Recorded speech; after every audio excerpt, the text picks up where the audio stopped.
Good morning, Paul. Today is Thursday, October 5th, and here's the heads-up briefing for today. Today's production consisted of a total of 75 issues. In East Asia Pacific, we covered 38 issues. In South Asia, 22 issues, and 15 issues in the EMEA region. Okay, great. Go ahead. I'm looking forward to hearing the major ones. Go ahead. Starting off with East Asia Pacific, in Papua New Guinea, disagreements persist among the aggrieved Hiri landowner groups despite receiving the promised $4 million payout from the government yesterday. One landowner group rejected their share of over $600,000, claiming it was insufficient. Paul, their protest action on October 3rd had resulted in thousands of people being affected by power outages and suspension of water supply in Port Moresby. We covered the earlier strike as a major development yesterday. Okay, thanks.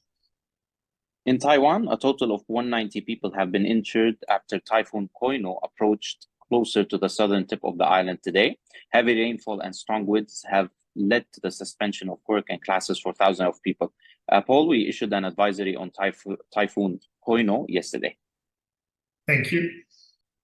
In Indonesia, the West Papua National Liberation Army, led by Igyanus Kogoya, released a voice note issuing several threats. The circulated voice recording contains threats to shoot down planes landing in Duga Regency, arrest pilots, and burn planes, including those carrying government officials. Paul, we covered this as the major development in our Southeast roundup today.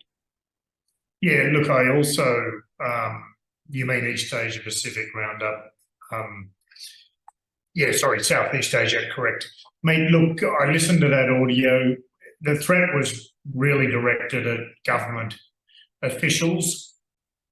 However, anyone landing there is ultimately going to be impacted by that because the psycho nutters that are the TPNPB are just very opportunist and criminally, psychopathically oriented. But thank you, go ahead. In Thailand, National Police Chief Torsak Sikvimol yesterday stated that authorities will increase gun control in the country. This will include the closure of legal loopholes relating to firearm classification and online sales.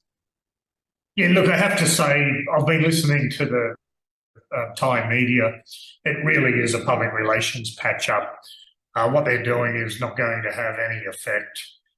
This incident is kind of one unavoidable, and when you have mental illness and an ability to get at weapons, it's going to happen. The problem is I don't think the measures that the Thai government's going to take anything above a public relations measure to appease the tourism sector.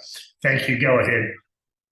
Moving over to South Asia, in Pakistan, the Pakistani government announced that all legal immigrants residing in the country should leave the country by November 1st or face forced expulsion.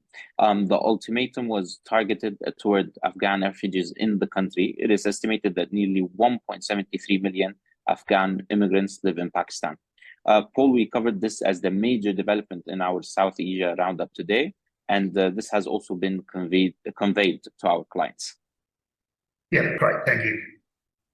Also in Pakistan, Shanghai Electric Power has expressed renewed interest in acquiring shares of K Electric, which is the sole power company in Karachi, Pakistan.